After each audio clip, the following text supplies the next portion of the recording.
All right, you ready? Let's play a game. Think back to when you were 12 years old, okay? I think that puts you in 6th grade, 7th grade. Go there in your mind's eye and take a good look around. You doing it? All right. Mac Pritchard. Right here. What city were you living in? Davenport, Iowa. Davenport, Iowa. Doe Mayer, where are you? Doe? Yes. What was the name of your school? School 26. School 26. One of those creative names.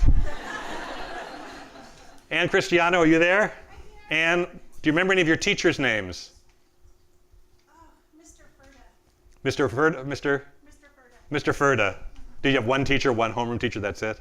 No, I had several. Several, but just remember Mr. Furta. He was my shop teacher. Did you have an affair with him? Is that what happened? Sorry. That was inappropriate, sorry. Rich Neiman, you over there, Rich? Can't see you. Yeah. Rich, did you already have an idea of what you wanted to be when you grew up? Yes. What'd you want to be? I want to take over the world. And how did that work out? It's going well. Going well, that's right. All right, so do all of you have a pretty good picture in your mind of your 12-year-old self? Are you all there? Okay. So the game continues, but now in this game, you're going to draw a bad card. In fact, it's one of the worst cards you can draw. You've just been diagnosed with cancer. As it turns out, the doctors have caught it early, and you have been told that you have an 80% chance of survival. But to get there, you're going to go through surgery and radiation and chemo, and you're going to feel like complete shit for months at a time. And to make matters worse, at the end of another long day in the hospital, at a time when all you want to do is retreat into sleep, your doctor is going to ask you to fill out your pain journal for the day. And it looks like this. And you say, please, can I do it tomorrow? You're so tired, you don't think you can even hold a pen. And the doctor wants to cut you a break, but she says it's really important for her to get this information. And they've especially designed this form to make it easy so you can tell them where it hurts and when it hurts and how much it hurts. Just circle the number that's closest to the picture, the face with the smile or the frown or whatever, and that's all you have to do. That's easy. You can do that, can't you? So you take the pen and you start to make an entry, but the pen slips out of your hand because you're so weak from all the chemo, and you start to cry. And the doctor sees this. She sees what a struggle it is for you, and she doesn't have the heart to push. And so she says, okay, don't worry about it. We'll try again tomorrow. But as she walks away, she's a little worried because there's some data she needs to know if the treatments are working, and she's just not getting it. And that's a problem. What I've just described, this is a very real problem that faces many children's hospitals across the world, including the Hospital for Sick Children in Toronto, Canada, better known as Sick Kids. Well, back in 2011, Dr. Jennifer Stinson, who was then a nurse practitioner, who was focused on pain management, she looked at this problem. She recognized that the traditional pain-based journals were not working. So she went to an advertising agency in Toronto with a new idea, a way of having kids monitor their pain using a technology that they already knew and liked. To my mind, the solution that she and the agency came up with is the quintessential example of what this year's Frank Conference is all about. Take a look. This is the Hospital for Sick Children in Toronto. Within these walls every single year, thousands of children are battling cancer and are having to undergo terribly painful treatments. Children like Olivia, who 8 months ago was diagnosed with Ewing sarcoma. The hospital is continually trying to minimize this pain, but to do it, they must first understand it better, and most importantly, discover the medications that are working best. To do this, they need these young patients to record exactly how they're feeling in a pain journal.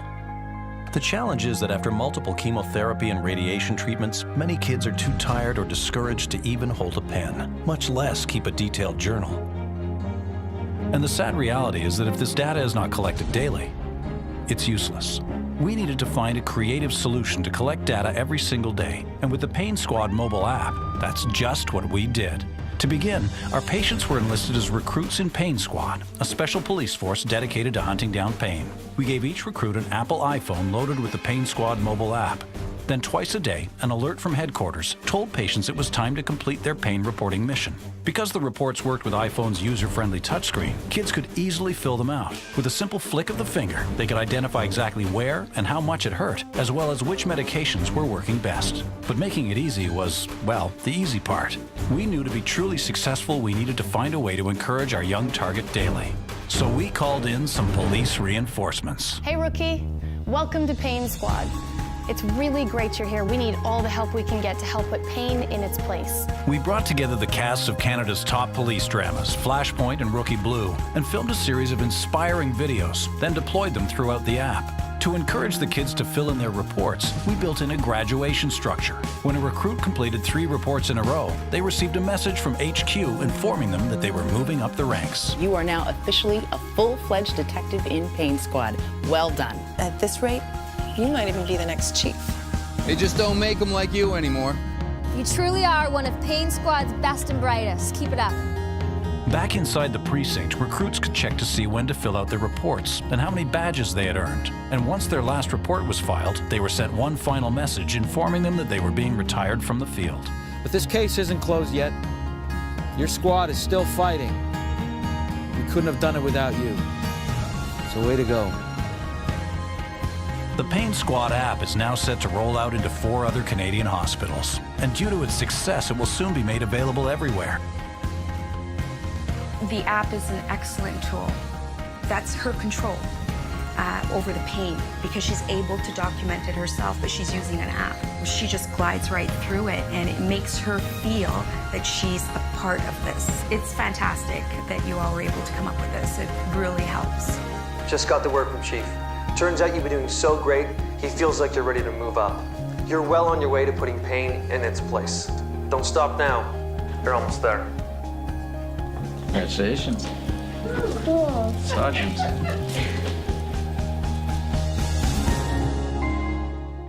It's pretty amazing, isn't it? And I'm using my iPhone to send emojis of poop. So I'm so proud.